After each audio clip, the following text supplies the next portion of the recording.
My name is Claire Whitman. I was 31 when my parents showed up at my apartment door. They had my younger sister's pink suitcase and a sentence they had clearly practiced in the car. It was a Sunday morning in South Boston, September 14th, 8:17 a.m. I remember the time because I had just come home from covering an early shift at the rehab center. My coffee had gone cold in my hand before I even unlocked my door. The hallway smelled like floor cleaner and someone's burned toast. Normal things, safe things. Then my doorbell camera lit up. My father stood closest to the lens, shoulders square, jaw tight. My mother stood behind him with a paper bag from the bakery downstairs, like muffins could soften what they came to do. And beside them was Brielle, 24, my baby sister, dragging a glossy pink suitcase across the hallway carpet. I opened the door because that was what I had always done. My father didn't say good morning. He didn't ask if I was tired. He looked past me into the apartment I had paid for, worked for, and built my first real piece inside. It was only 2 bedrooms and 900 square feet. Every inch of it had been paid for with double shifts, old savings, and the last gift Aunt Rosalie ever left me. It was the first place in my life where no one moved my things to make room for someone else. Then my father said, "Your sister starts her internship next year. Give her this apartment." For a second, I thought I had misunderstood him. My mother stepped forward and gave me that small, wounded smile. She used it whenever she wanted me to feel cruel before I had even spoken. "Claire, don't make this harder than it needs to be. You live alone. Brielle needs this place to start her future. This is what families do." Brielle didn't look embarrassed. She looked relieved.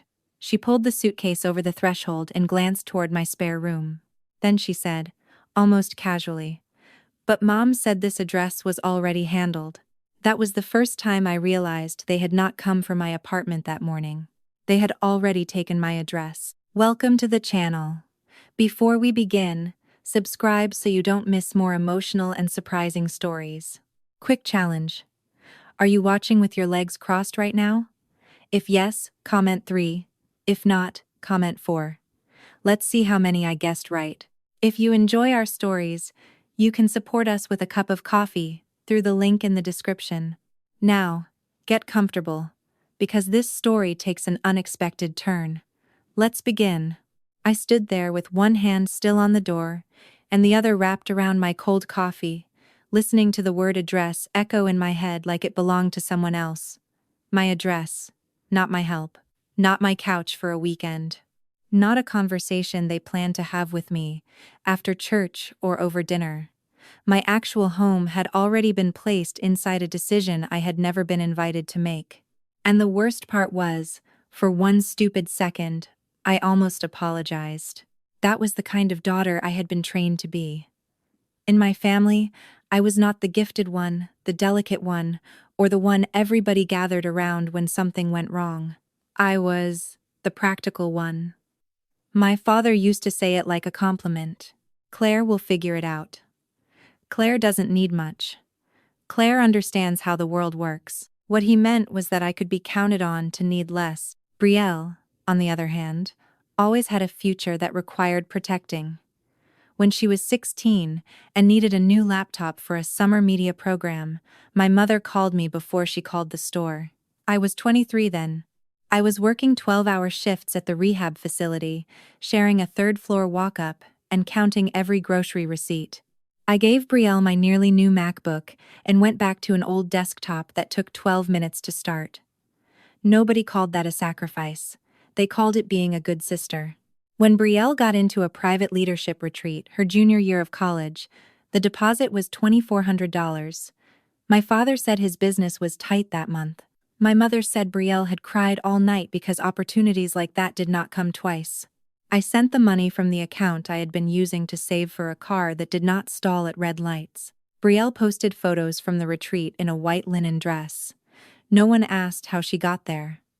That was how my family preferred my help invisible. Then came my mother's knee surgery. That was the big one.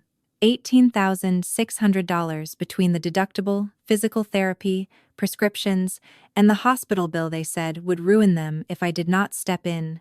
just temporarily. I remember sitting at my kitchen table at midnight, moving money from savings. I watched 6 years of careful work become one wire transfer. My father said, "We'll make it right, Claire." My mother cried and held my hand. 3 months later, when I asked about repayment, she gave me a white envelope with $120 inside and said, "Don't turn family into an invoice." I kept that envelope. Not because I needed the money, but because I needed proof that it had happened exactly the way I remembered. So when my father stood in my apartment years later, acting like 2 bedrooms were too many for a woman without children, all those old moments lined up behind him. The laptop, the retreat, the hospital bill, the envelope. Every time I had made myself smaller, so Brielle could look like she was rising on her own. The apartment was supposed to be where the old rules stopped working. No more quiet transfers. No more emergency checks. No more making myself smaller so Brielle could arrive bigger. But as Brielle stood in my living room with her suitcase, waiting for me to move out of my own life, I realized my family had never seen the apartment as mine. They had only been waiting for the day someone else needed it badly enough to make taking it sound like love. My father crossed the threshold before I invited him in. That was the first insult I understood with my whole body. Not the words yet. The way he stepped inside told me enough. He did not enter like a guest. He entered like a man inspecting something he believed had been temporarily misplaced. He looked past the gray sofa, the narrow kitchen, the bookshelves I had built myself, and stopped at the hallway. "Which one is the second bedroom?" he asked. Brielle didn't ask where to go. She rolled her suitcase toward the smaller hallway room like someone who had already been told the layout. That room was my office, the one place where my work binders, tax folders, training notes, and Rosalie's old sewing box stayed exactly where I left them. Brielle pushed the door open with 2 fingers and smiled. "Oh, this is perfect," she said. "The light is good in here." "That's my office," I said. My voice came out quieter than I wanted. Brielle turned back, surprised, as if I had corrected a detail instead of defended a room in my own home. "I mean, you can put a desk in your bedroom, right?" My mother gave me that look again, soft and disappointed before I had even done anything wrong. "Claire," she said, "don't start counting corners. Your sister needs a calm space for interviews and hospital paperwork." My father nodded toward the room. "You don't need 2 bedrooms." No question, no pause, just a verdict. I told him I worked from home 2 days a week and needed that room for scheduling, insurance notes, and locked administrative folders. He looked at the desk, then at me. "Then move them," he said. Brielle set her suitcase upright beside my office chair, like the matter had already been settled. Then she noticed the framed photograph on my desk. "Is this Aunt Rosalie?" she asked, touching the frame before I could answer. She tilted it toward herself. Then she set it back, facing slightly away from me. She'd want us to help each other. There it was. Rosalie's name, placed carefully in the room like a weight. My mother stepped closer and said, "Nobody is asking you to be homeless. You can rent a studio for a while. You're resourceful." "A while?" I asked. "How long is a while?" Brielle looked at my father. He cleared his throat. 60 days before she starts, then through the internship year. Maybe a little longer if they offer her a position. My apartment went quiet. I could feel it beneath my ribs. "So 14 months, I said. My mother sighed. "Don't make numbers sound cruel." Then Brielle said, almost gently, "It's not like you have kids, Claire. Why do you need all this space?" It was not about whether I wanted children. It was the ease with which she made my life sound smaller than hers. My father reached into his coat pocket and pulled out a folded sheet of paper. "Her program needs proof of stable housing," he said. "You'll just confirm a few things when they ask." That was when the floor seemed to shift beneath me. It wasn't only my keys they wanted. They wanted my name attached to something I had never agreed to. The paper stayed folded in my father's hand, but I could not stop looking at it. Proof of stable housing. It sounded harmless in his voice, a checkbox he assumed I'd tick because I always sorted things out. I asked to see it. My father hesitated just long enough for me to notice. Then he said, "It's not anything official yet." That was the first thing that made my stomach tighten. In my family, "not official yet" usually meant someone had already done something, and I'd be left to fix the timing. I did not sign anything that morning. I did not agree to anything either, though my mother tried to turn silence into consent before she left. She hugged me at the door with one arm and whispered, "I know you'll do the loving thing." Brielle dragged her suitcase back out, slowly, like she expected me to stop her and say the room was hers after all. My father slipped the folded paper back into his coat pocket. "We'll give you a couple of days," he said, as if I had asked for mercy. For the rest of that day, my apartment felt touched. The office door was still open. Rosalie's picture sat slightly turned. 2 pale suitcase tracks marked the rug beside my desk. I fixed each thing with small, careful movements, but the room did not come back to me. Door closed, frame straightened, rug brushed clean. Still, something had changed. People take things from a place without carrying them out. That morning they'd taken the part of my home that felt safe from them. 2 days later, I was at the rehab center, standing outside room 214 with discharge forms pressed against my chest when my phone buzzed with a Boston number. I almost ignored it. We were short-staffed. One patient's daughter was arguing about home equipment, and I had not eaten since 6 that morning. But something about the number stopped me. I stepped into the staff alcove, lowered my voice, and answered. "Miss Whitman?" a woman said. "This is Megan Ellis from the Internship Housing Office at Street Bartholomew Medical Center. I'm calling to confirm a housing detail for Brielle Whitman's file." For a moment, all I heard was the soft beep of a medication cart down the hall. "I'm sorry," I said. "What housing detail?" Megan's tone stayed polite and careful. "We need to confirm that Brielle Whitman will be living with you at your South Boston address beginning next summer. You are listed as her family housing sponsor." The discharge forms bent slightly in my hand. I looked through the alcove window at the nurses moving quickly, at an old man with a walker taking 6 slow steps with a therapist beside him. Everything outside my body kept going. Inside, something stopped. "I never agreed to that," I said. There was a pause on Megan's end, not dramatic. Administrative. The kind of pause people use when a form has said one thing, and a human being has said another. "Oh," Megan said. "Then I may need to clarify the submission. What I can send is a confirmation request to the email listed for you, since the file names you as the housing contact." 5 minutes later, the email came through. I opened it, standing beside a cabinet full of gloves and alcohol wipes. My name was there. My full address was there. Under housing arrangement, the words were clean and simple. "Family sponsor confirmed, pending final verification." Confirmed. It hit me like a theft. They had not asked me to help. They had used me to make a plan look finished. My father had stood in my living room, talking about proof of stable housing, because he already knew proof had been built around my silence. At the bottom of Megan's email, one more line waited quietly. "Housing support review may proceed after residence confirmation." I read it twice, then a third time. My address had value, and someone had already tried to spend it. I stood beside the cabinet of gloves with my phone in my hand, staring at that last line until the letters stopped looking like words. "Housing support review may proceed after residence confirmation." My first thought was not money. It was my father's coat pocket. The folded paper. The way he had said, "You'll just confirm a few things." Like confirmation was a napkin. He could ask me to pass across the table. I called him from the staff alcove before I could talk myself out of it. He answered on the 3rd ring. "Claire." "No, hello. Just my name, already shaped like an accusation." "Why am I listed as Brielle's family housing sponsor?" I asked. There was a small silence. Not confusion, calculation. Then he said, "Because you are her sister." I closed my eyes for 1 second. "That isn't an answer." His voice stayed flat. "It's the only answer that should matter." "Did you put my address on her internship file before asking me?" I asked.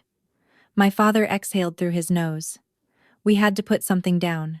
Applications have deadlines, you know that. There it was. Not an apology. A logistical explanation. In his mind, the lie had not been wrong. It had been efficient. You used my home, I said. We used the family address available to us. I almost laughed, but it would have come out wrong. My apartment is not a family address, I said. His tone sharpened. It will be if you stop acting like a landlord and start acting like a sister. Before I could answer, my mother's voice came through the line. He had put me on speaker. Of course he had. In my family, private conversations became family court the moment I stopped cooperating. Claire, she said, already trembling, please don't make this bigger than it is. You gave my name to a hospital program, I said. My mother answered softly, like softness could make the sentence clean. We gave them stability. That's all. Brielle needs to look settled.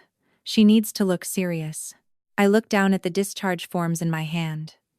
At work, one wrong confirmation could send a 78-year-old man home without the right walker. But my family wanted me to believe a false housing statement was love. I'm not confirming something that isn't true, I said. My father's voice hardened. You always do this. My throat tightened. Do what? He said. Turn a family solution into a moral performance. I ended the call before he could hear me breathe. By the time my shift ended, the group chat had already started. My mother wrote that I was refusing to confirm safe housing for Brielle's internship, even though it could affect her future. Aunt Lydia replied within minutes. Claire, honey, apartments come and go, opportunities don't. Then Brielle wrote, I didn't know wanting to be near my hospital made me such a burden. I sat in my car, in the rehab center parking lot, the engine off, watching each message arrive. Normal life kept moving around me. My family quietly rewrote the story, casting me as the villain. I did not answer. That was new. Instead, I took screenshots. Because for once, I wanted a record of the moment they turned a lie they created into a test of my character. Then my mother sent one final message directly to me. Just confirm what they already have. I read it twice. What they already had was the lie. What they still needed was my voice, and for the first time, I understood the trap completely. They were asking me to become the person who made their lie true. I sat in the parking lot until the automatic lights along the rehab center clicked on, one by one, washing the pavement in a thin yellow glow. My phone kept buzzing in my lap. I did not open the messages anymore. I already knew what they would say. Selfish, dramatic, hard-hearted. Words my family only used when I stopped making their lives easier. For the first time, I let the buzzing continue without reaching to fix anything. Tessa Halbrook found me 20 minutes later. She had worked the imaging wing that day, and still had her badge clipped to her scrub pocket. She knocked on my passenger window with 2 knuckles. She opened the door when she saw my face. Tessa had known me since I was 22. She had watched me cover shifts, lend money, and drive to Portland after midnight because my mother sounded off. She did not ask if I was okay. She just said, "What did they do now?" I handed her my phone. She read the messages without interrupting. Her face did not change until she reached my mother's last line. Just confirm what they already have. Then she looked at me and said, quietly, Claire, don't lie for people who already lied using your name. Something in that sentence settled me. Not calmed me. Settled me, like a glass of dirty water, finally placed on a table long enough for the dirt to sink. That night, I did not call my father back. I did not write a speech in the group chat. I did not try to convince Aunt Lydia that I was not the villain in a story she had already decided to believe. I went home, sat at my kitchen table, and opened Megan Ellis's email again. My hands shook. The words I typed were simple. I have not agreed to house Brielle Whitman. I did not authorize my address to be used as her residence. I read it 3 times before sending. It looked too short for something that might change the shape of my family. The truth did not need decoration. By 9:42, the next morning, Megan replied, Housing information affected eligibility and possible support review. The program would need an official verification meeting with all listed parties. Attached was a calendar invite for Friday at 2:00 p.m. My name was there. Brielle's name was there. My parents' names were there too. I stared at the invite longer than I should have. Under Martin Whitman, the roll field read, "Housing arrangement, contact." I had expected them to use me. I had not expected my father to install himself as the person in charge of the thing he had taken from me. I was not afraid of making them angry anymore. I was afraid of finding out how much they had already done, because they trusted me not to look. By Thursday evening, the apartment felt watched. Not peaceful, watched. I came home from work. I checked the hallway before I unlocked the door, even though no one was there. The calendar invite sat on my phone like a small, official threat. Friday, at 2:00 p.m. All listed parties. Housing verification. Those words sounded clean until I remembered my father's name sitting beside them as if he belonged there. At 6:11 p.m., my doorbell rang. I looked at the camera and saw my parents outside without Brielle this time. No suitcase, no bakery bag, just my father's tight mouth and my mother's red eyes, which told me she had come prepared to cry. I opened the door but left the chain on. My father looked at it first, then at me. "Really?" he said. "That's where we are now?" My mother stepped closer to the gap in the door. "Tomorrow, you only need one sentence," she said. "One sentence, Claire, and this can still be fixed." I knew exactly which sentence she meant. Brielle would be staying with me. Brielle had stable housing. Brielle's family had everything arranged. "You mean after the program believes something that isn't true?" I said. My father's jaw tightened. "We are trying to protect your sister's future." I asked what they planned to do after I said that one sentence. My mother looked down. My father said, "We would have time to work out the details." Details. That was what they called my home, my lease, my office, my whole life inside those walls. Then my mother's phone rang. She glanced at the screen and turned it toward me like proof. Brielle's face filled the display, blotchy and frightened. "Claire," she said, "if you embarrass me tomorrow, they could flag my file." Her voice cracked when she said everyone already thought she was set for Boston.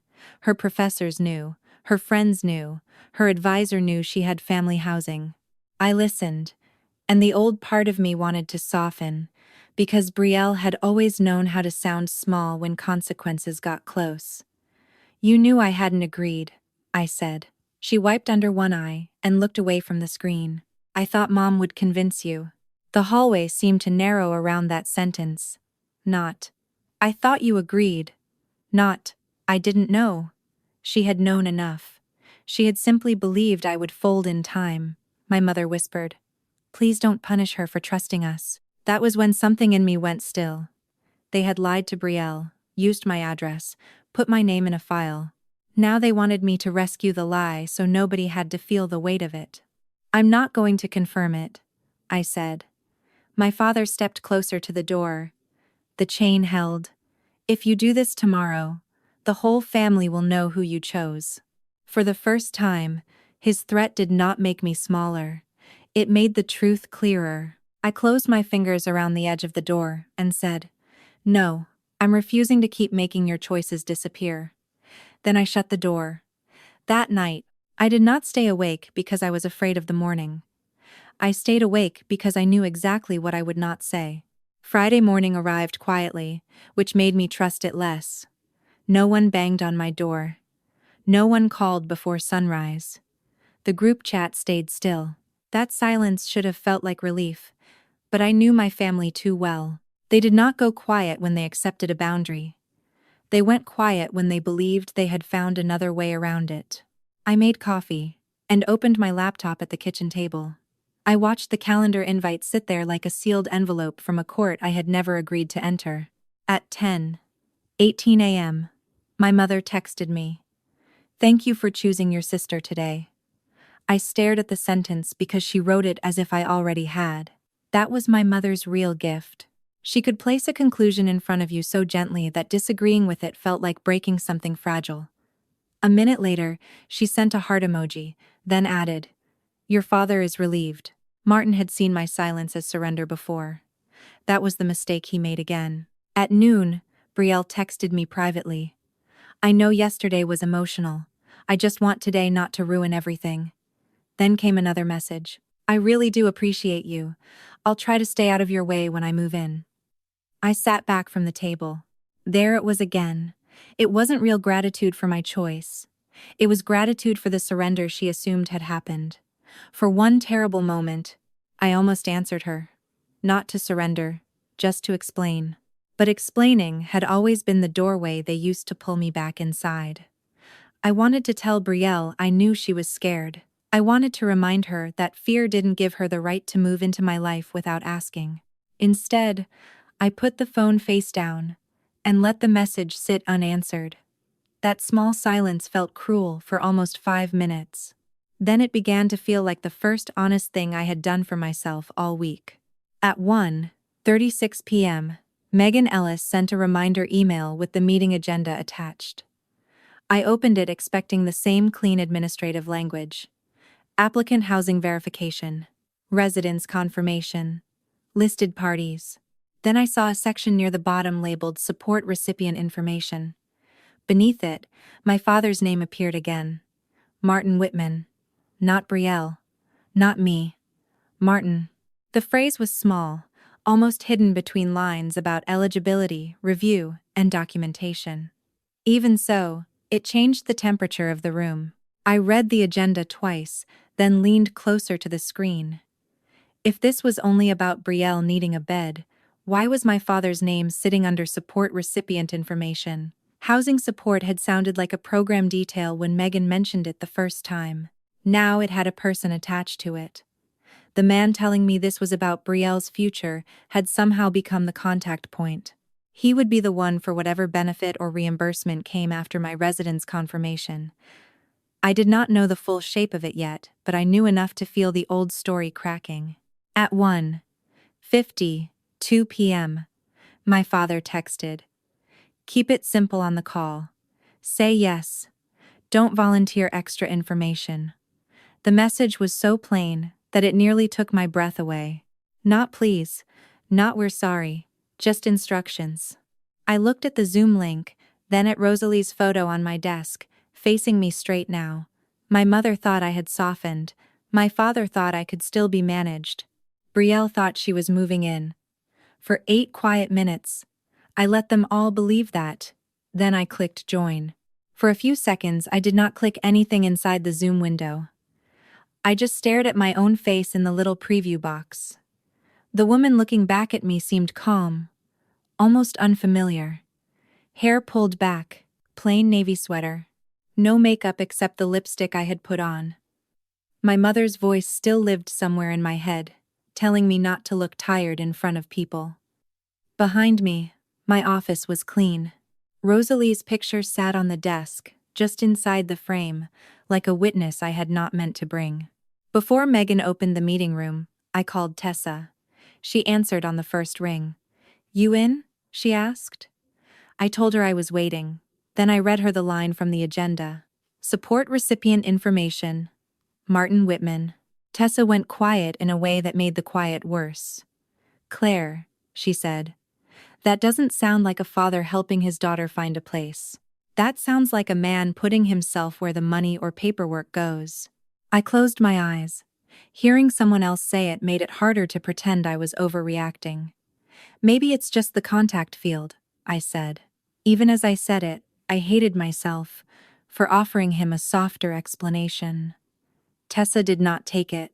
"Then why tell you not to volunteer extra information?" she asked. "Why use your address before asking? Why list himself instead of Brielle?" Each question landed slowly, not loud, but solid. I looked again at the agenda. My apartment address, Brielle's name, my father's role.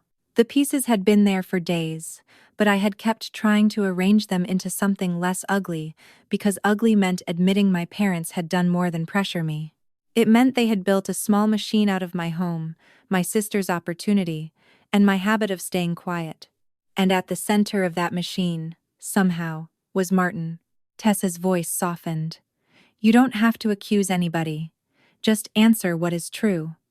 That was the first advice all week that did not ask me to carry someone else. No performance, no revenge, no big speech, just truth. I put one hand flat on the desk and looked at Rosalie's photograph. She used to say people who needed your confusion hated your clarity.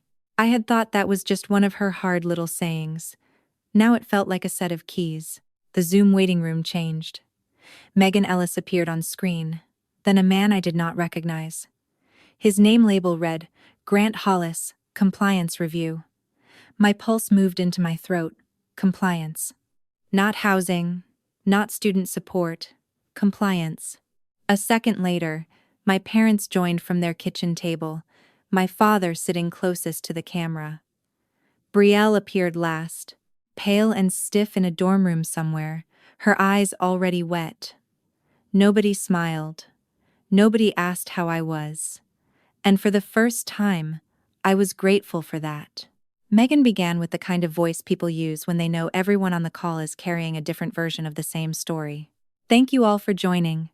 I'm Megan Ellis from Internship Housing, and this is Grant Hollis from Compliance Review. We're here to clarify a discrepancy in Brielle Whitman's housing file. She did not look angry. That almost made it worse. Anger would have given my father something to push against. Politeness made the room feel sealed. Grant nodded once. He had silver glasses, a lined face, and the stillness of a man who had watched enough people explain themselves badly. Megan looked down at her notes. The file lists Claire Whitman's South Boston address as Brielle's planned residence beginning next summer. It also lists Claire Whitman as the family housing sponsor, with Martin Whitman as the housing arrangement contact. She looked into the camera. Claire, can you confirm that Brielle will be living with you at that address? There it was. The one sentence my mother wanted. The one sentence my father had ordered. The one sentence Brielle had built her little future around without ever getting from me. I felt my mother's eyes on me through the screen. I felt Brielle holding her breath. I felt my father waiting for the old Claire, the useful Claire, the Claire who could hear everyone's panic louder than her own truth. No, I said. My voice was quiet, but it did not shake. I cannot confirm that. Brielle will not be living with me. I have never offered her housing, and I did not authorize my address to be used as her residence. My mother closed her eyes as if I had struck her. Brielle covered her mouth. My father leaned forward so quickly his face blurred for a second. She's making it sound worse than it is, he said. This is a family matter that got misunderstood. Megan did not react. She only turned her gaze to him. Mr. Whitman, when did Claire agree to provide housing? The silence after that question was the cleanest sound I'd heard in a long time. My father opened his mouth, then closed it. His eyes flicked toward my mother. Elaine looked down at her hands. Brielle's face froze, waiting for somebody else to create a softer answer. Finally, my father said, "We discussed it as a family." Megan's voice stayed even. Was Claire part of that discussion? My father's jaw tightened. Claire knows her responsibilities. Grant looked up then. Not sharply. Just enough. That isn't an authorization. For the first time in my life, someone outside my family named the difference between what they expected from me and what I had actually agreed to. I did not cry. I thought I might, but I didn't. I sat still in my office, with Rosalie's photograph beside me, and watched my father search for a door that was no longer opening. He tried again. We were going to work out details after the confirmation. There was no intention to mislead anyone. Then explain it simply, I said before I could stop myself. Every face on the screen turned toward me. My heart was pounding now, but I kept going. When did I agree? My father stared at me. For once, he had no practice sentence ready. My father kept staring at me. For one strange second, he looked older than 64. Not fragile, just exposed. The kind of man who had spent his life speaking in final answers suddenly found himself inside a question he could not control. Megan waited. Grant waited. My mother kept her eyes lowered. Brielle's mouth trembled on the screen, but no sound came out. The silence did not protect them anymore. It protected me.